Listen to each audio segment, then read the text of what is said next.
you gamble when you do it halfway. That's the gamble. You go all the way in, there is no gamble because then it's just what you do.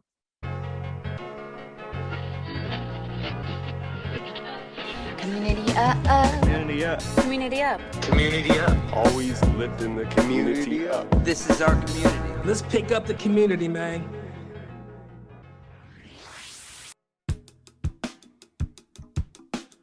Yo, I'm Señor Gigio, and what inspired my name? Well, my name is Gigio, first off. That's my birth name.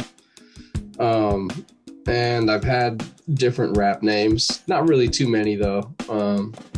But basically, when I was 16, I finally was like, nah, my name is Gigio. That's a pretty fresh name. That's going to be my rap name.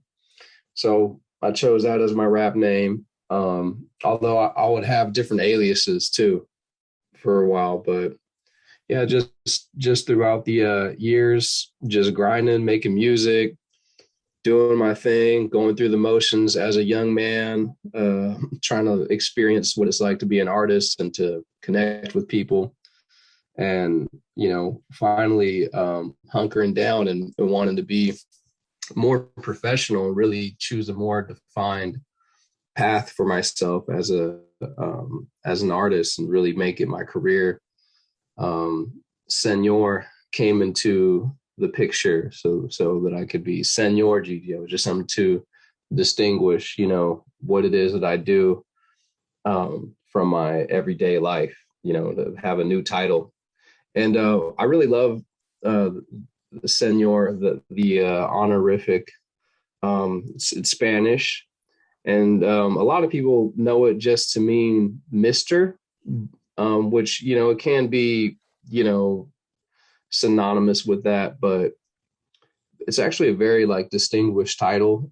It's almost kind of like, in the Bible, if you're reading the Spanish Bible, when they talk about God, it's like that Señor, the Lord, Oh, wow. Okay. I didn't know that. Yeah.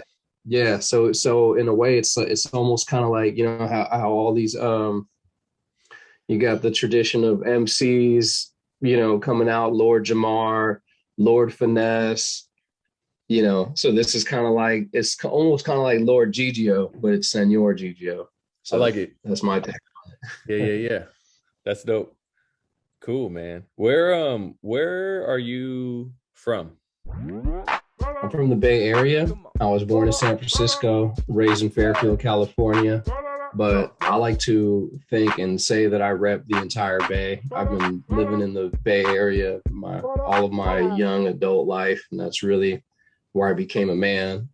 San Francisco, places like San Francisco, Oakland, Berkeley, those are my it's kind of like my Mecca, this is my Mecca. So yeah, this I like is that. my home. This is where I rep. Yeah. Yeah, I feel that. I feel that way about the Sierras and really California as a whole, like you said, too, like a region as a whole. But yeah, I definitely feel like that about the Sierras, just nestled up in the mountains and just and it's cool to be able to let your environment come into you and then it comes out into your art. Yep. Yeah. Yep. Home is where the heart is. Absolutely. Every time, man. It yeah. I look forward to everything coming out of everyone from different regions. And I think that's the coolest thing about the internet even too.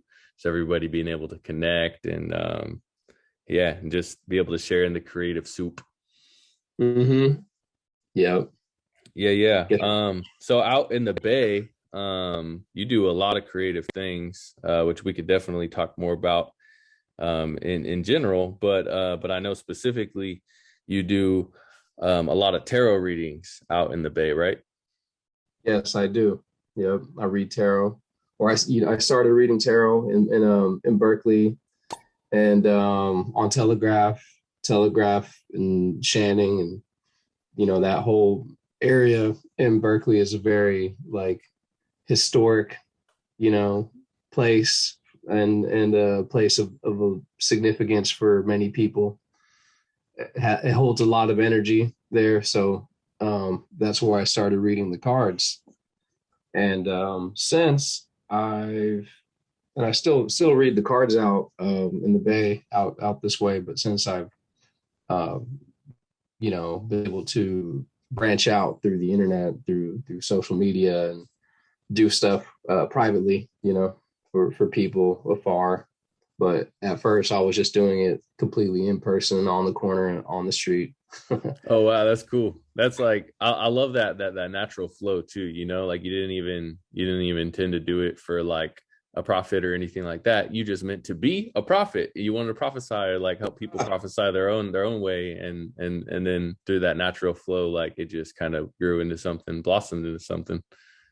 Yep, pretty much. And you're exactly right. When I first was going out there, I was strictly accepting donations. That was the only way I would do it. Yeah. And yeah, that was my intent too when I was doing it, was that at first was that, and it still is, but my intent when I was out there on the street was to be an ambassador, of peace. You know what I mean? To represent, spirituality, and to be, just a good example of that, and to be a friend to anybody who needed, friendship or guidance, and be open for that. And I pretty much would see and read anyone's cards, as long as they were generally respectful. Of course. Of course. Just be nice, So, yeah, that's how I started.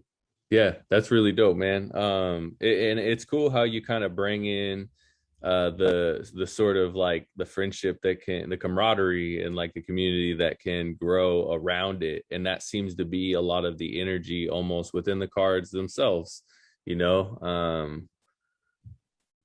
Right. What I believe about the cards and what I've come to experience with them, and feel with them, and know of them, is that, the cards are an extension of life.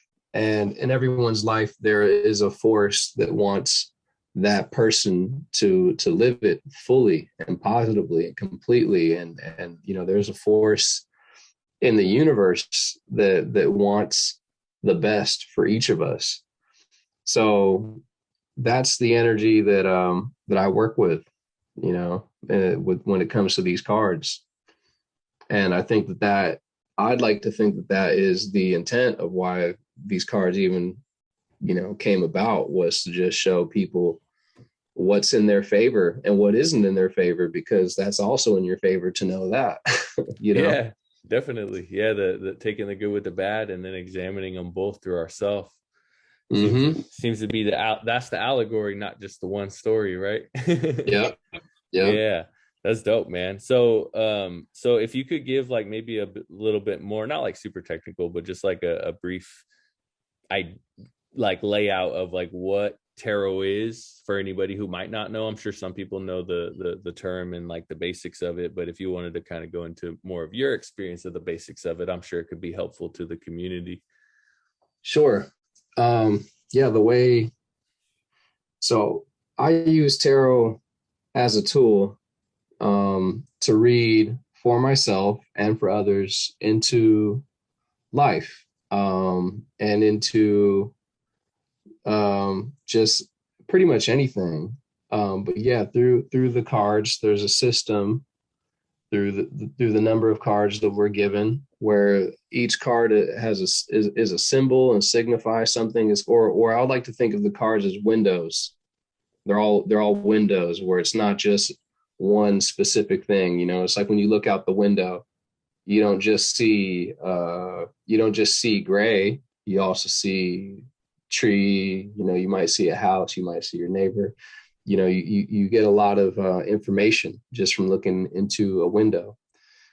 So there's a scene that's set, and basically, the way I read the cards is like, once I have all the cards together, I find the story. What is life communicating right now? What is life trying to communicate to us with all of these scenes put together? What's the rhythm? What's the flow? What's the message? And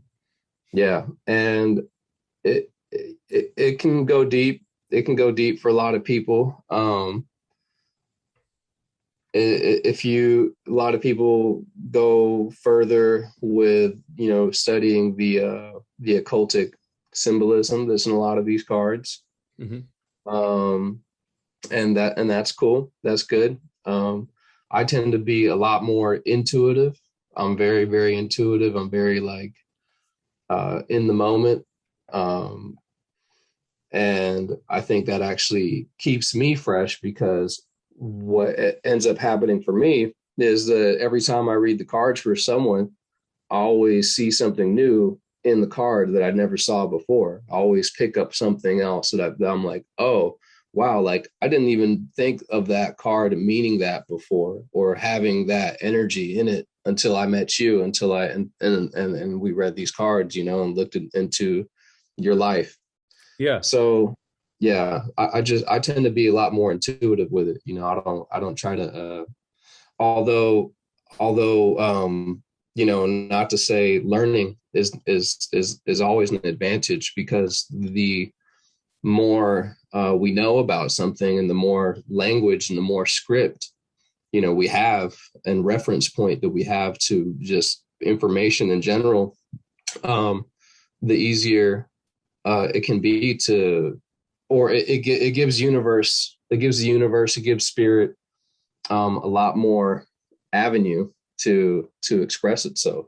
Yeah, so it's dope that you say avenue, because I was going to touch on a point of relation in my own perspective, and that was that this, the cards as well as self, is like one road and then coming to a fork, and then it creates that fork, and it's there's a choice to go left or go right. So there's there's growth and setback in both, because growth and setback are inherently bound. So like when people see the cards, I'm sure, like like you were saying, people looking into the deeper meaning of like the occultic symbolism of it, it might come into different people who when you look that up, you're going to find that there's obviously going to be individuals with perspectives that they've pushed into the social collective concept of what that is. And so based upon our personal relationships with these symbols, and then how we're deciding in that fork in ourself, like, am I going to interpret that symbol as something that's going to set me back?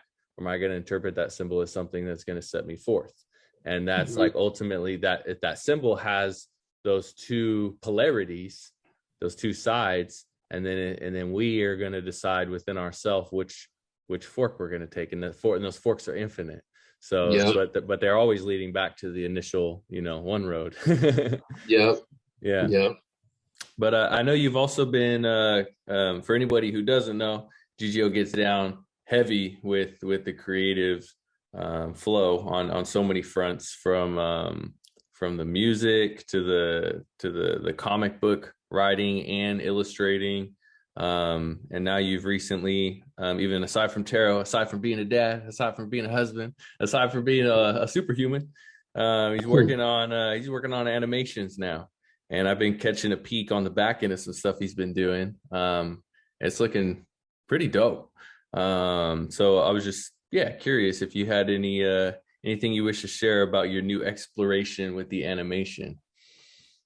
Right on, man. Thank you. Man, it's just really exciting. It's a lot of fun, because I guess it's something that I always wanted to do ever since I was a little kid. That was probably the first thing that I really fell in love with, was cartoons and drawing cartoons, and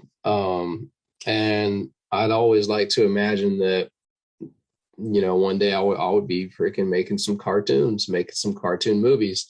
I mean, I guess I never, as a little kid, you just think it's cool, but you never really think of like the physicality of it. It's just a really grand idea. And I guess over the years I got disconnected from that a little bit, like I kept compartmentalizing all these different creative assets that I have from whether it was rap, music, and compartmentalizing that from art, and just all these different things, even tarot, even like I tried to compartmentalize that from what I was doing, but now it's just all a part of the picture. And I finally, through making music videos, the last 3 years, maybe 3 or 4 years, I've been making like my own music videos. And through that process, I started becoming more confident with my editing skills and software that I was using to make these videos. And just also at the same time, like just getting better at drawing and bringing my just defining my style more as an artist. And yeah, it just I had it in my head, like it finally clicked in my head, like, okay, wait, I know how I would make an animation. I know how I would do it, because I had tried, and not to say I won't try it again, but I had tried to get like a tablet and get the little freaking digital pen and do all that, but it just wasn't working for me. And I got really frustrated, and I just, put the whole thing down, and I was really upset about it. But just from taking some moments away from it, like I came up with a whole other solution of how I would do it. And I knew how I would do it. I just sat on it for a long time. But essentially, like, I am drawing everything on paper. I'm drawing all of the animations on paper, and doing all of the motions and stuff on paper. And then what I'm doing is I'm transferring the actual, like, drawing like from paper digitally. And that's where I'm coloring it, and I'm making the scenes like that, and I'm doing, there are some slight little alterations that I'm doing digitally too. Like I'm not 100% drawing every single motion. But maybe I would say I'm at least drawing like 85% of the actions that are happening. And then I'm doing, some alterations and some little tricks. Wow, that's amazing, dude. Like, I had no idea. I was gonna ask you about your process, because I've done a little bit of like flipbook animation as a kid, like you were saying, on my little yellow note squares, stickies. You draw the little images board in class, and then I've done stuff, with GIF and stuff like that. But I had no idea you were doing those all by hand. Do you do the color by hand as well? No, that's the part I don't do by hand. Gotcha. That. Yeah.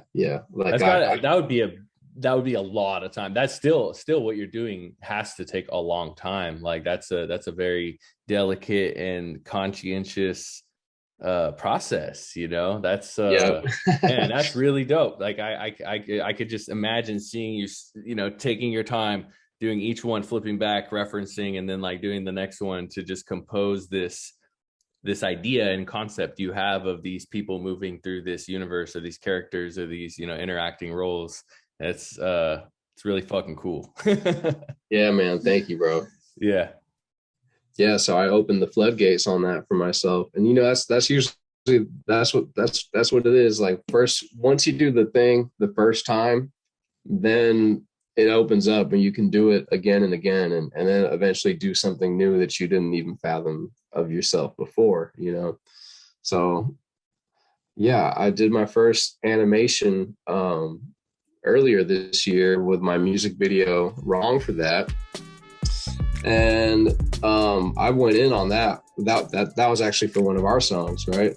One of the songs that you did production for. But yeah, the Life Awkwatiq. For anybody who hasn't checked it out, we'll drop a way for you to get that at the end of the show and down below, so everyone can click in and check out our masterpiece of a baby that we put together. Yep, our little aquatic baby. Yeah. But yeah, man. So once I did that, which was like such a great feat for me, like just the feeling of like, wow, that's the first time I ever did that, of course I had to do it again. But then the couple of videos I did after that were more or less, I was using the animation I have some prominent animation in the video I did with 1 a.m. But more or less, I was in some of the videos I did after that, I was just kind of using these little animations as like intervals, like little scenes that would help glue the whole video together. Like there's some of that in Swimming in the Bay as well. Okay, little cut scenes and stuff. Yeah, little cut scenes. Just some stuff to give it some cool flair. But yeah, I've recently just finished up a video, or maybe not too recently, but like a month and a half or so. I finished a video for the artist Nick Fuck from Modesto, and I did a whole animation video for him. And yeah, I totally stepped my game up through doing this video for him. Like whatever, how crazy wrong for that was, for me to do, this was just like 10, 20 times crazier. I really stepped it up on this shit, and I'm really proud of myself for it. Oh yeah, man. You should be, bro. Pretty wild. Yeah, it's dope. Like for anybody who hasn't checked it out, be sure you do. It's not out yet. Yeah, not that one, but I just mean to say your music videos as a whole. Right. Like it's this Gigio's got a catalog of music videos stacking up. How many out of the whole album that we did together, how many of those are music videos? We got 8 music videos for the Life Awkwatiq, and that's off of 14 songs. Yeah, 14 songs on the album. Yeah, and you can watch them. You can watch them all sequentially, right? Like you got them organized in like a little playlist on YouTube, because I think I was clicking around watching that a couple weeks ago. Yeah, I do have it. So, I do have like a playlist for it. So yeah, it's dope. Yeah, it's fun, man. It's cool to be able to re-render the mystery of life into all these other